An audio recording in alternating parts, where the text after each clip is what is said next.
There was talk about setting up a cafe at the Hive or, at the Student Center building at Loyola for years. Like when I was first a student in 2004 or 2003, there was talk and there was interest in it. And the CSU sort of did various designs or plans, nothing very serious over the years, but it was always sort of like an obvious thing to do. And same thing down here at Concordia at Sir George Williams. When I was a student, there was that was when Java U got the contract when I was a student, and there was a lot of people saying, well, why doesn't the CSU just run the cafe here? Like it's our space. The cafe's not that complicated. Why don't we just do it? And loads of other universities have student-run cafes, so there's been an interest for at least 10 years in it. But I guess when we started the food systems project, Alex Oster was in the CSU, and he was quite enthusiastic about seeing a student cafe. I had been a student. I did some communication studies when I was a student, so I was at Loyola all the time, and I always was annoyed with the lack of options out there. And it just seemed obvious that space should be used for student activities and for affordable food. So we put some money aside and had these 5 students do an initial business plan. And it wasn't quite really a full business plan. It was more just like a bunch of ideas, and they did some surveys and they got some feedback and they did a little bit of design work, but it was basically just the initial steps. And so I applied and got a SAF grant to work on that in the winter of 2011.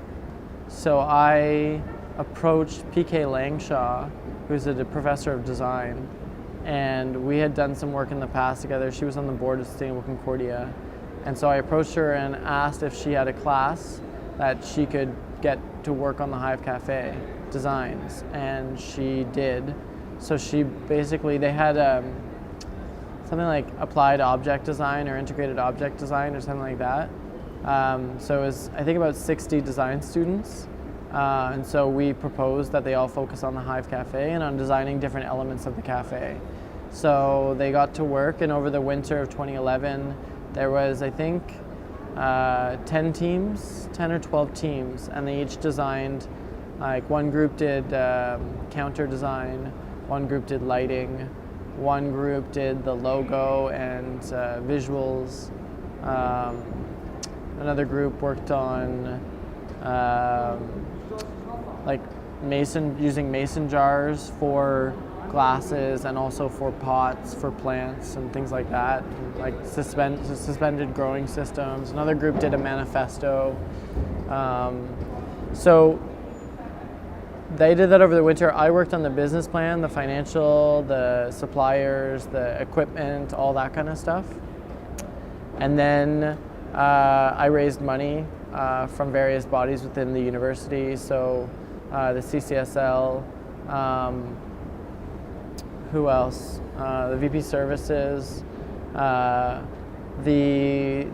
university's planning department agreed to upgrade the electrical system because it was already at capacity and it couldn't handle a whole bunch of additional 220 voltage equipment like an espresso machine or an oven. So they agreed to invest, I think it was something like $130,000 to upgrade the electrical system. And so that happened over the winter and into the spring. And I was working with some executives at the CSU on that. And then basically I finished my contract. I finished my paid hours under the SAF grant ended.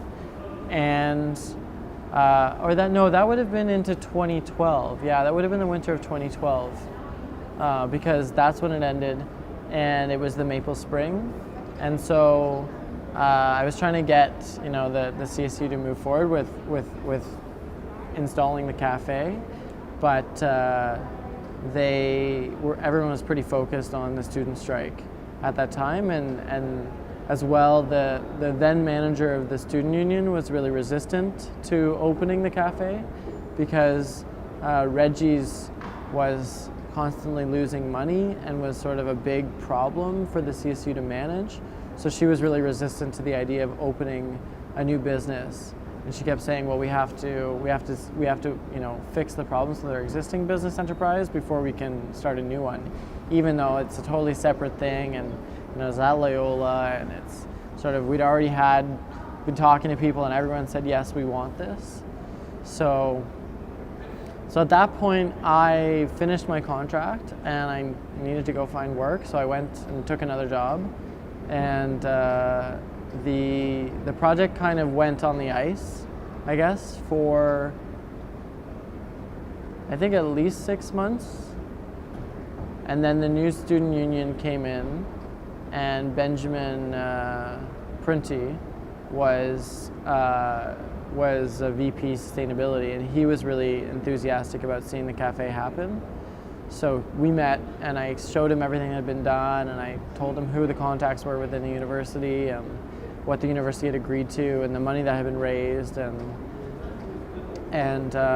he just took it over and started running with it. And I think there was still like hurdles and resistance, but he continued to work at it. And then when he ran and became president of the CSU, he kind of had, the authority to push it forward. And that's when they decided to go with the Solidarity co-op model.